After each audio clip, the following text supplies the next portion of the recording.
Hello, everybody, and welcome to another edition of our Community Access. This week, we went to the Rochester North Oakland Elks Winterfest. And yes, it was cold. They had live entertainment, ice fishing, snow golf, sledding, bonfire, hot dogs, and more and more.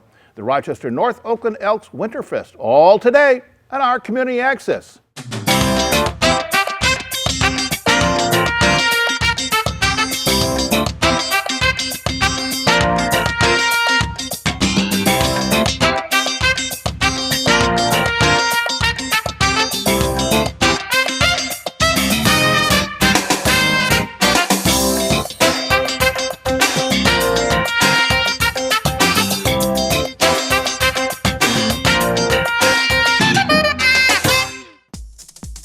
Out for Friday night fish at the Oxford American Legion Hall. It's delicious. We love the Legion. They have great fish and good family fun. American Legion fish fry. It's awesome. And the drinks are good. The food is good. The service is awesome.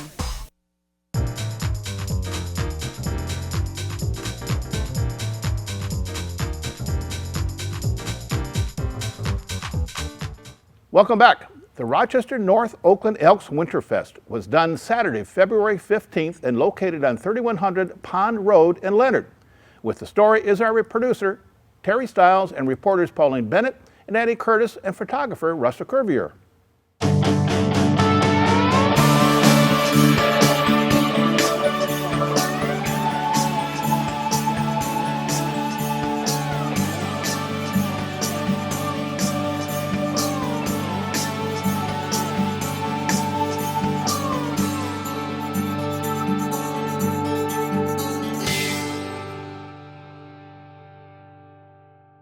We're here at the Elks Lodge in Leonard for this year's Winterfest. We're going to go on inside and find Kay Biddle, who put on the event this year. Hey, Bill, it's cold outside, so we're taking a break indoors with Kay Biddle. How you doing, Kay? I'm fine. How are you? I'm doing great, and I hear you kind of organize this event with your group? Yes.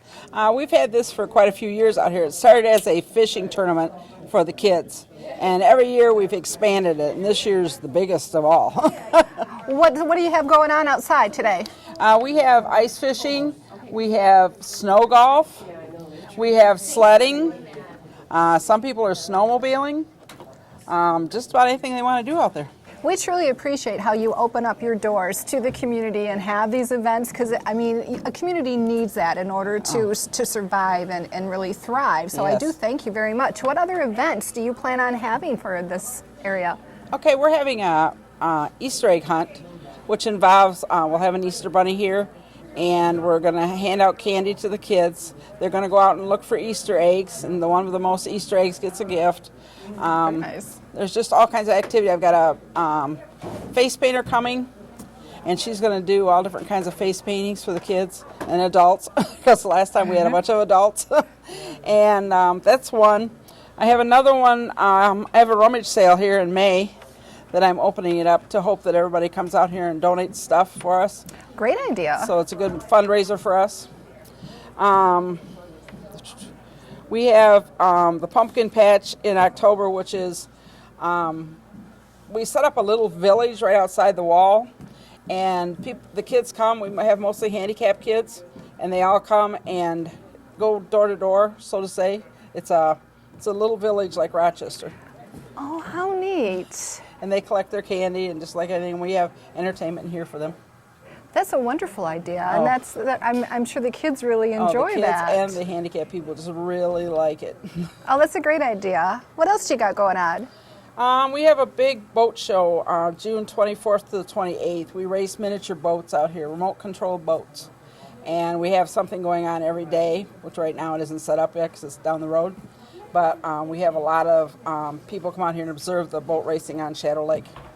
Very nice. Is the facilities open on a regular basis, or is it just open for events? It's open every Friday for fish fry. Okay. But other than that, it's only for the events. Very nice. And I see you have the foods ready, so what kind of meals do you have for the kids? We are having sloppy joes and hot dogs and chips, whichever kind they'd like. And also we have hot chocolate, coffee, and drinks at the bar. Great event. Thank you so much, Kay, and thank you for putting it on. Thank you. We're here with Samantha and her awesome hat. And are you having fun today? Yes. Can you tell us a little bit about what you're doing out here? We're going to go ice fishing, sledding, and we're having like $1 hot dogs. Have you had the $1 hot dogs yet? No, not yet, but I heard they're good. They look fantastic. Do you have $1 for the hot dogs? Yes, $5. Have you been ice fishing yet, or are you going to do that later? Do that later. Do you have your own pole and everything? Thank you. Have you been ice fishing before? Yes. What's the biggest fish you've ever caught? I have not caught a fish yet, so So today's going to be your lucky day, I think. yes. Is there any way I could borrow your sled and go down the hill? Yes. Can I do it right now? Yes.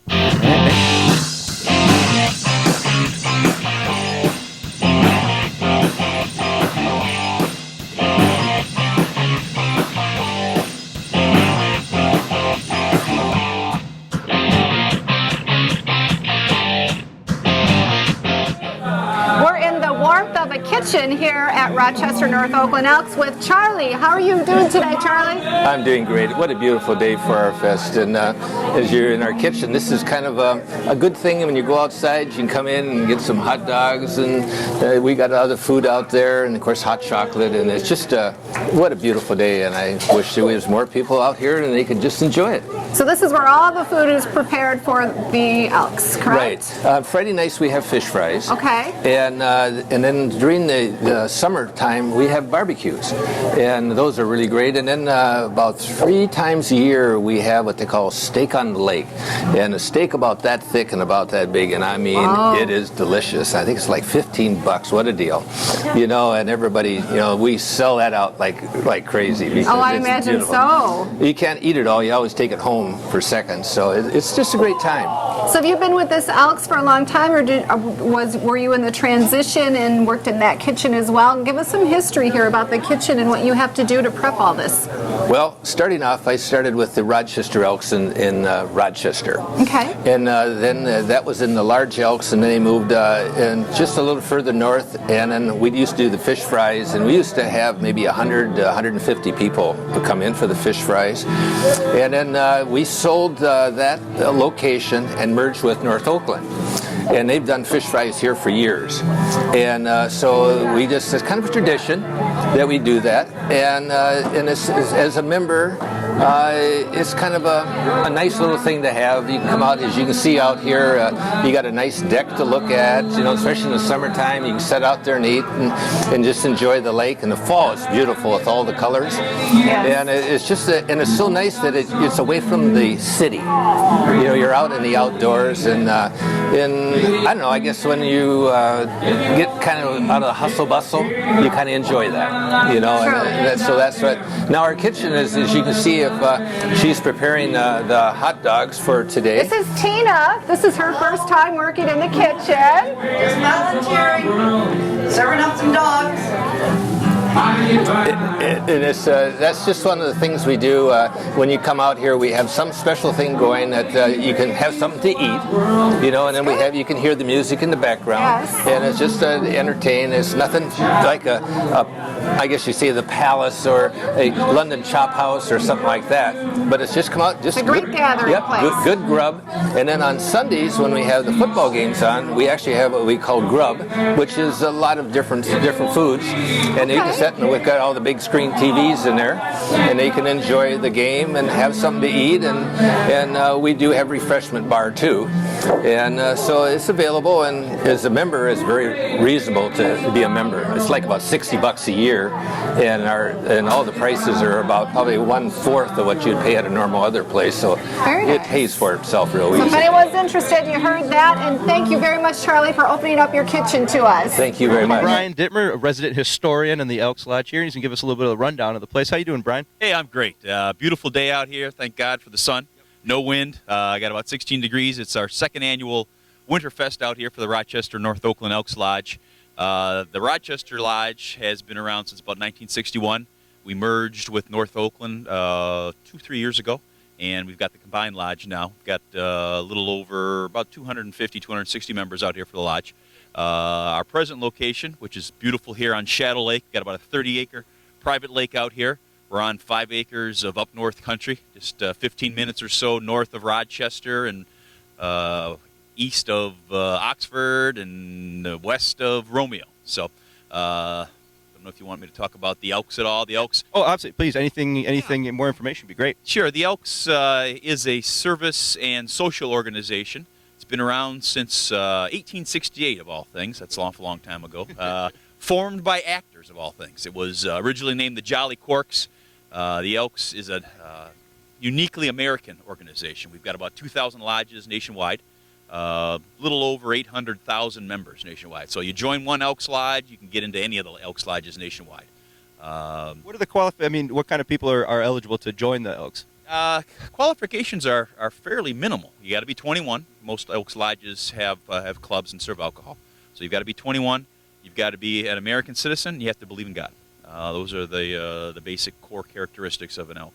And they come from all walks of life. We have elks that are very young. We've got elks that are extremely old. Given the fact that it's an organization that's been around for a long time, at this stage of the game, there's a lot of older members that are still contributing. Some are watching from the sidelines and just enjoying themselves. But, from all walks of life, too. I'm an IT guy. We've got people that are lawyers, doctors, blue-collar folks, from all walks of life, retirees, etc. So we're really trying to focus on, with the amenities that we have out here, getting new members that are family-oriented, getting the younger members out here. I don't know if you've taken pictures yet, but we've got some sledding hills here today. We're doing some golf, miniature golf, out on the water, well, the ice actually that we've shown. And we're really trying to drive the fact that we're a very family-oriented organization. We have family picnics. We do things out here during the summer for kids. We are affiliated with, local Boy Scout troops.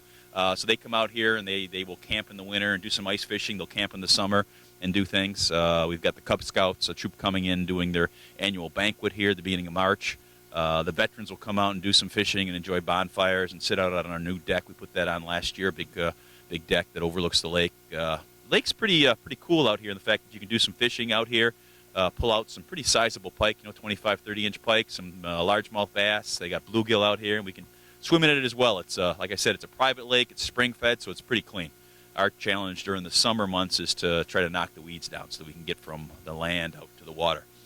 Don't know if you've heard about the fact that we have electric RC boat races out here. This will be our third year of doing the race, and actually it's a national race this year. It's I believe it's the last week of June. They'll be out here, and we'll have racers coming from all over the United States and Canada this year. Probably going to be 50, 60 different race teams coming in, and it'll be I believe it's a 4 or 5 day event this year. Okay, how long has this been going on before? Especially with something of that size, I'm surprised it's not more widely known in this area. Well, that's one of the challenges as an Elks Lodge. We don't have a lot of extra capital available for marketing, which is one of the things that I'm very thankful for you guys coming out and talk to us today. This will be the third year, and again, this is the first year that they'll be running the nationals here. It's the MMEU, which stands for Mid-Michigan Electronic something or another. But they come out here, and they've got some pretty fast boats. These boats can do in excess of 60 miles an hour on the water. Electric, so they're using batteries out here, which is nice, so it keeps kind of the noise down a little bit, and you don't get that, the stench from using the exhaust, yeah. And we've got a few boats for the lodge. Yeah, since we sponsored these guys out here a few years ago, a few of our members have taken an interest in this, and we'll be racing in the event this year as well. So, anybody that's interested in possibly getting involved in this, is there any website or any place they can go to find more information? Well, they could actually, if they want to, they could contact us at the Elks. Our website address is rnoelks2225.org. It's also rnoelks2225 at Gmail, or if you're on Twitter, at rnoelks2225. And I can hook them up with the individuals from the MMEU. I don't happen to know what their website is off the top of their head, but if they're interested, they can also stop by here. We're located at 3100 Pond Road in Leonard, Michigan, 48367, or our phone number is 248-572-7118. Feel free to give us a call, send us carrier pigeon, smoke signals, whatever you want to do to get a hold of us. We'd love to have you out here, show you the place, and if you're interested in getting involved in the electric boat racing, give us a holler, and they'd love to have you. They're always looking to grow their numbers. Yeah. It sounds. I'm surprised and bummed that I haven't. This is the first time I'm hearing about it, because that sounds fantastic. come on out. I'll buy you a hot dog and a beverage of your choice, and enjoy yourselves. It's really a fun family event. Last year it happened to line up with the 4th of July, so we had our big fireworks show out here last year. Now it's off a week this year, so we're going to be doing fireworks on the actual 4th of July and a family picnic this year, but it still should be an awful lot of fun. We'll probably, now that Michigan has those legal fireworks, we'll probably buy some of those and light those off and have some fun. Right, yeah, you cannot, everybody's a kid at heart and wants to blow something up, right? Now, since we're out here on the ice, and you mentioned it when we first started talking, can you explain to us what's going on with this on-ice golfing setup that you guys got going on? Sure. We happen to have a resident member of ours, Terry Murphy. I don't know if you've talked to him at all at this point or not, but he's in his mid-70s. Guy's got the energy of a 30-year-old, and he literally probably has about 6 sets of golf clubs at home. So it was his idea to come out here. Brought a snowblower. We had both a snowblower and a Kubota out here, and we cleared off the ice. So it's like a mini putt-putt golf course out here on the ice. Got 18 holes. It's not the smoothest ice, so you're not going to get a real true read on your ball, but it's a lot of fun. What would be the difficulty level if you had to scale it out here? Like, should I bring a caddy? I mean... Well, I don't know how you play, but you may want to bring a caddy. According to Murph, they're all par 2s, but, as you can see from what you guys got caught a little bit earlier, some holes play a little easier than others. So I guess the course is rated at a par 36. So Murph was saying his personal best is about 47, so that's about 11 over. So, is that the record to beat? Right now, that's a standing record to beat, but who knows what these guys are shooting. I was actually about 2 under par before we started this interview, so sorry about that. So we'll see. I may catch up, I may not. We'll see. All right, well, thanks a lot, Brian. Thanks a lot, Brian. I really appreciate you taking the time to go over the history of the place and some other stuff that you guys do here at the Elks Lodge with us. I really appreciate your time. Thanks for coming out, and I'd encourage anyone that is looking for an opportunity to do volunteer work in the community, give us a call. We're involved with an awful lot of things. We're involved with the veterans. We're involved with seniors. We do dictionary and jump rope donations. We did all of the 3rd graders in the Rochester school systems and the Oxford school systems this year, which was about 1,600 kids. We do food pantry donations. So we're involved in an awful lot of things in the local community. So if people are out there, they're looking for opportunities to do volunteer work or get together and do something social, give the Elks an opportunity and give us a shout. All right, sounds great. Thanks a lot. Really appreciate it. We're with Marie May, and she's with the card players. They travel quite. Where do you guys play cards? We play at the township, at Addison Township on Thursday nights. Is this your first time here then at the Elks? In years, yes. We've been here before, but the normal every week is at the township on Thursday night. And we're here today just as a group getting together to play. And what I find fascinating is what you do with the money that you raise. Well, part of today's money will go back to the Elks, and we just donate part of it and use part of it for to play. What about at Addison Township Group? We donate a lot of the money to the senior center, the senior citizens there. We donate to them. How often do you guys meet?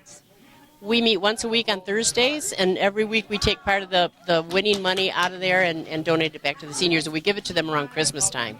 Oh, that's wonderful. Is there room for other people to play euchre every Thursday night, or are you guys pretty well booked up? No, we have room, and people are always welcome to come join us. Okay, card players, you heard it. There's room every Thursday night for euchre. Thanks, Marie. You're welcome, Pauline. We're back here with Kay. Now, Kay, we've been having a great time here at Winterfest today. Well, how's the turnout been for you? Oh, it's been awesome. We've had a really good turnout today. In fact, we got the parking lot filled. How's this comparing to past events that you guys have had? Comparing this event to the same one we used to have, this is much better. We've added numerous things. We used to only have a fishing tournament. Now we added all these other things too. Oh yeah, we were outside checking out everything else with there's a bonfire and the putt-putt and the sledding and everything. Now, how long? We came here around 1 o'clock. That's when the event started. Now, how long into the night do you guys plan on going? We saw a bonfire, so I figured it was I'm sure all they're no here holds for a barred. while. But it's scheduled from 1 to 4, and I would assume probably 6 or 7 o'clock. Hey, now, this is a big fundraising event for the Elks. Well, it is and it isn't. we try to offset the cost by charging for the donuts and the sloppy joes. So it's really not a big fundraiser for us. We'll get some money off the euchre, and but we're not gonna. We'll probably break even if anything. Which one, if this isn't like your big marquee fundraiser, which event would be considered that for you guys? Well, we do them over the year. We really don't have a fundraiser. Okay. We do different events throughout the year. Like, let's see. I'm trying to think where we can make some money. I really can't think of any off the top of my head. Well, when you guys do make money, which you do, yes, we do. When We're you guys, still open.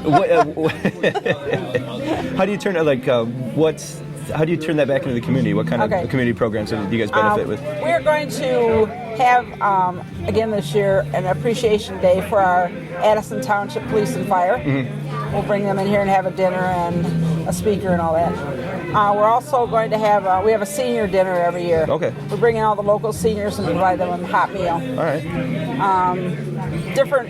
Different things like that. How does this senior event work out? Do you guys have people that maybe go out and pick them up or provide transportation for them? No, so far we've had pretty good luck with them getting here. Really, and it's usually pretty good turnout? Yes. We had 55, I think, last year. Oh, really? That's pretty good. We had free entertainment. What kind of entertainment do you guys usually provide for them? We usually do, we either have a band or we have impersonators, because I have an in with impersonators. So we use them as much as possible. All right. Well, fantastic. Again, thank you for letting us come out. We've had a really good day. Yeah.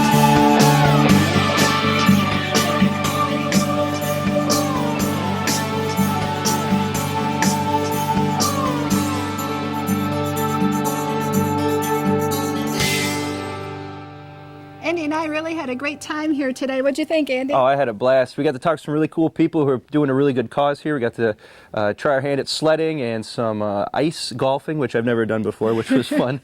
But I had a really good time, and I would really think that a lot of people should come out and give this a chance. Back to you, Bill. Now that looked like a great day at the Rochester North Oakland Elks Winterfest.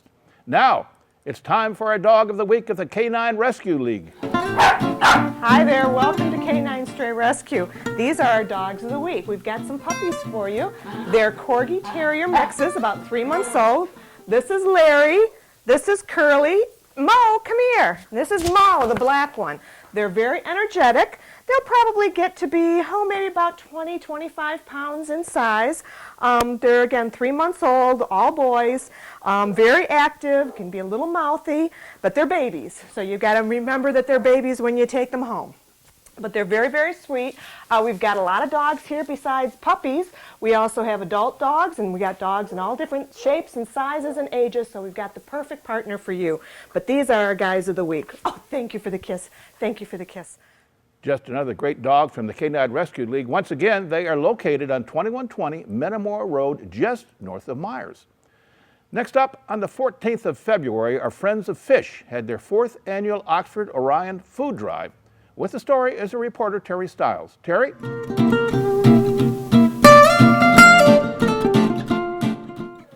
Hi, Bill. While the holidays are still over, people are still in need of food, and Orion Oxford Fish has supplied this community and Orion community with everything they needed through the holidays. I am with Julie Howell, correct, from Orion Oxford Fish. She's kind of the point of contact if anybody wants to help volunteer here. Julie, I see the shelves are pretty stocked right now, which is something I've not really seen before. How did we get this way? Well, our big food drives are the school food drives just before the holidays. ONTV, which is Orion Neighborhood TV, just had a drive on the 8th. We got about 4,500 pounds, and that'll hold us until the next drive. We have high school drives occasionally, just a spur-of-the-moment thing. And if we're short, we use our monetary donations to fill in where we have the blanks. And we also have a program called Adopt a Shelf, where a company or a family will adopt a particular item, and they're responsible for keeping it stocked. And we've got about a dozen of those. Now, it all really helps. This is not, like I mentioned before, this is not normal in here that it's stocked so full. You have drives how many times a year? Oh, I don't know if I have a number really. Our two biggest drives are, like I said, the school one in November before the holidays, and then the U.S. Postal Service, which is in May. And then That's thank always you. Mother's Day weekend, and that's a huge one. Last year we got, I don't know, thousands and thousands of pounds of food. And that does not jump on the shelves by itself. Let's talk about the absolutely not. volunteers. We have about 45 volunteers, half our office, which the clients have to call in and make an appointment. You can't just walk in like a grocery store. You make an appointment to shop, and the other half is the pantry workers who weigh the food. Everyone, depending on your family size, gets a X amount of pounds of food. So one person gets 50 pounds. And so they have to weigh that. So in the morning, the office is open for calls. In the afternoon, the pantry is open for people to come and shop. And we've got probably about between 45 50 volunteers. We're 100% volunteer. No one gets paid for any of their work. Let's get to the heart of the volunteers. What makes them come in here and do this? I mean, everybody's got a busy life, but it is buzzing in here today. It's all about giving back, and especially with the children. Nobody wants to think a child's going without food. So everyone chips in. And obviously, this is something they need every day of the year, not just for the holidays, right? Absolutely, absolutely. Hunger's year-round.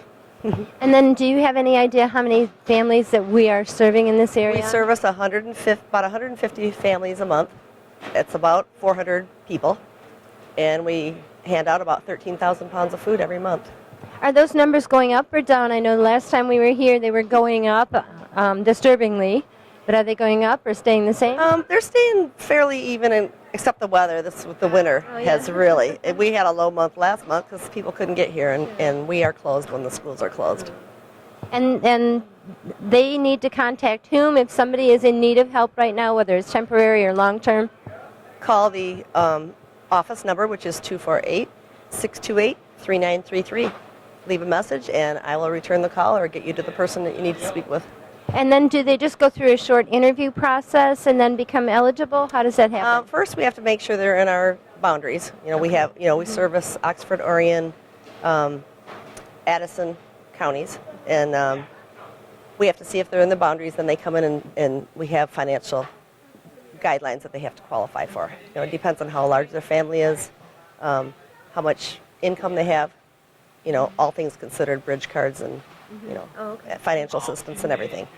And when they qualify, then they can come and shop in once a month. Every 30 days, they get to come and pick up their food. Oh, that's nice. And then as far as volunteers are concerned, do they call that same number that we have listed? Yes. Option 0 is for anybody who is a client currently and is in need. And option 1, which is, I'm glad you asked this because a lot of people goof it up. Option 1 will come to me, and I will distribute to whoever does that work. And you'll take any volunteers. Is there any age limit or groups? I know Girl Scouts, Boy Scouts are always looking for community service venues. Yep. We have brownies, Scouts, church groups, everybody. Some people, we have standard stocking days on Tuesdays and Thursdays from 9 until 11. Just on a drop-in basis, and also every second and fourth Saturday of the month from 10 until 12. And then if you're on a Saturday morning, you want to help stock, just drop in and give us a hand. Oh, that's nice. And you don't have to wait for a food drive to drop off food either, right? Absolutely not. And like I said, we use financial donations to fill in the blanks. So, if people donate, then we don't have to go shopping for it. Well, Julie, let me thank you for the whole community and thank Orion Neighborhood Television for this supply of food. But thank you for doing this volunteer work. I know it takes time away from you and your family, but I really appreciate that you do that, and I know the community does too. You're welcome.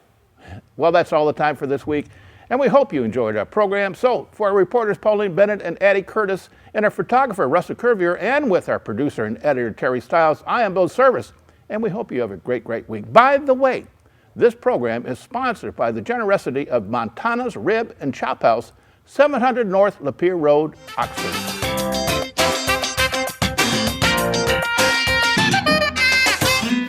This program is brought to you by Montana's Rib and Chop House, known for their delicious baby back ribs, certified Angus steaks, and fresh Eastern seafood dinners, located at 700 North Lapeer Road.